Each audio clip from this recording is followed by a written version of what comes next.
The internet is buzzing with a headline that sounds like it came straight out of a movie script. We're talking about Donald Trump, President Bola Tinubu, airstrikes in Sokoto, and somehow a man who sells screwdrivers in Onitsha is at the center of it all. Let me tell you, this story is absolutely wild. In Onitsha, one of the busiest commercial hubs in southeast Nigeria, there is a man named Emeka Umeagbalasi. He is 56 years old and he owns a tiny shop in the market where he sells screwdrivers and wrenches. Picture the hustle and bustle, people pushing wheelbarrows of sugarcane, potters carrying hard hats, and in the middle of all that chaos, this man wearing one earbud making his way through the tool section. But here's the twist. This screwdriver salesman is also the founder of the International Society for Civil Liberties and the Rule of Law, or Inter-Society, which he has been running since 2008 right out of his own home. Umeagbalasi has been putting out reports claiming that Christians in Nigeria are being systematically slaughtered, and he says he has documented 125,000 Christian deaths since 2009. That is a staggering number, and it caught the attention of some very powerful people in the United States. Senator Ted Cruz from Texas, Representative Riley Moore from Virginia, and Representative Chris Smith from New Jersey have all been citing his work to push the narrative that Christians are being targeted for genocide in Nigeria. When Donald Trump became president again, he took that call for action seriously. On Christmas Day, Trump launched airstrikes on Sokoto in northwestern Nigeria, and part of the justification was based on research that Umeagbalasi has been putting out. To Umeagbalasi, this was nothing short of miraculous. He genuinely believes that if nothing is done, Nigeria will explode. But here's where the story gets really complicated. When the New York Times interviewed him and started asking about his methodology, about how he actually collects his data and verifies his numbers, things started to fall apart very quickly.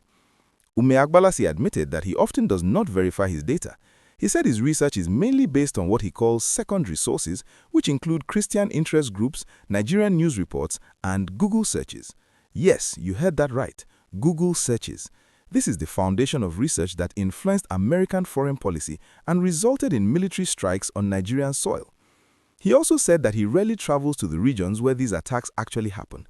He does not go to the Middle Belt, which is the area where it is supposed to be most intense.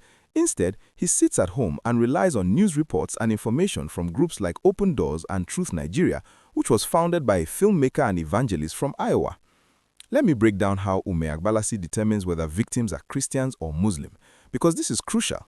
He basically makes assumptions based on geography. If an attack happens in an area where he thinks Christians live, he assumes the victims are Christians. He gave an example of killings in Borno State, which is actually a majority Muslim state at the heart of the Boko Haram insurgency. He said that if killings happen in southern Borno, he just assumes the victims are likely Christians. But many of Boko Haram's victims are actually Muslim. It gets even worse. There was a case of 25 schoolgirls who were recently kidnapped in Kebbi State. According to the school principal and local officials, all of these girls were Muslim. But Umeagbalasi claimed that the majority were Christians, and then he said the Nigerian government deliberately gave them Islamic names to confuse people. Where's the evidence? He doesn't have any. He's making assumptions based on his own beliefs and presenting those assumptions as fact. The Nigerian government has pushed back hard. A spokesman for Nigeria's foreign minister described his research as full of fallacy and confirmation bias and said Umeagbalasi is very performative. Researchers, journalists, and even prominent Christians in Nigeria have disputed his figures. Nnamdi Obasi, who is the Nigeria advisor for the International Crisis Group, said Inter-Society's methodology is a total blank and that the numbers in their reports don't even add up correctly. The basic addition is very, very faulty. If you are watching this and finding it as shocking as I do, please hit that like button and subscribe to the channel because we are diving deep into stories that matter, stories that affect real lives and real policies. Independent data tells a different story. Armed conflict location and event data estimated that around 6,700 people were taken out in Nigeria in the first 7 months of 2025, including insurgents and military personnel. Only about 3,000 were civilians, and that data is not even broken down by religion. Compare that to Umeagbalasi's claim that more than 7,000 Christians alone were killed in that same period. The numbers don't match up.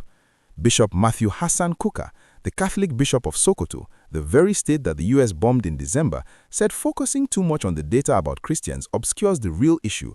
He said the problem is that the Nigerian state is weak and does not have the capacity to protect its people regardless of their religion. The violence in Nigeria involves economic factors, competition over resources, climate change affecting herders and farmers, weak governance, and corruption. So how did research from a screwdriver salesman who admits he doesn't verify his data end up influencing the President of the United States? The answer lies in the intersection of American politics, Christian advocacy groups, and the way information spreads in the digital age. There are Christian organizations in the United States pushing the narrative that Christians worldwide are being persecuted, and Nigeria has become a focal point. Politicians who want to appeal to evangelical voters pick up on these reports and use them to justify foreign policy positions. The consequences are enormous. The airstrikes happened on Christmas Day. The United States bombed a sovereign nation based on questionable intelligence, and the Nigerian government either allowed it or was powerless to stop it. Think about the people in Sokoto who lived through those airstrikes. They woke up on Christmas morning with bombs falling from the sky. The trauma from something like that lasts for generations. The really scary part is what this says about how truth works in the modern world. Anybody can put together a report, publish it online, and if it gets picked up by the right people or fits the right narrative, it can influence international policy. There is no quality control, no peer review, no accountability. Umeagbalasi runs his organization out of his home with his wife. It's just the two of them putting out these reports, and somehow that's enough to convince US senators that military action is necessary.